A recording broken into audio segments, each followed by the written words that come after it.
சில சமயம் ஆண்டவர் கையை விட்டுருவாரு. நீங்க இழுத்துக்கிட்டே இருக்கீங்கல்ல, ஆண்டவர் கையை பிடிச்சு நீங்க எழுப்பீங்கல்ல, இங்கதான் போகணும், இப்படிதான் செய்யணும், இப்படிதான் ஆண்டவர் என்ன ஆண்டவர் விட்டுருவார். சரிப்பா நீ போ அப்படின்னு. ஆரம்பத்துல நல்லா தான் தெரியும், ஆண்டவரே இல்லாம நம்ம இஷ்டப்படி செய்யறது. அப்புறம் தான் தெரியும் நஷ்டம், இழப்பு, வேதனை, நெருக்கம் வரும்போது ஐயோ ஆண்டவர் கையை விட்டுட்டனே, அதனால எனக்கு பாதிப்பு, ஆண்டவர் என்னை கை விட்டுட்டாரே. அதை உணர்ந்த மனம் திரும்பின உடனே அவருடைய இறக்க நம்ம அணைத்துக் கொள்ளும்.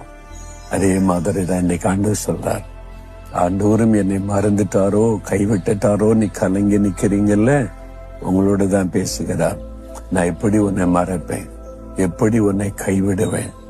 உனக்காகத்தானே நான் சிலுவையில கைவிடப்பட்டவராய் தொங்கினேன். என் தேவனே ஏன் என்னை கைவிட்டீர் என்று இந்த பிரச்சனை, இந்த ஃபீலிங், இந்த கஷ்டத்தை நான் உணர்ந்து கொள்ளும்படி சிலுவையில கைவிடப்பட்டவராய் நான் தொங்கினேனே. உன்னுடைய உள்ளத்தின் காயம், வேதனை எனக்கு தெரியும். நீ வா, நான் உருக்கமான இரக்கத்தோடு உனக்காய் காத்திருக்கிறேன்னு சொல்லுகிறார்.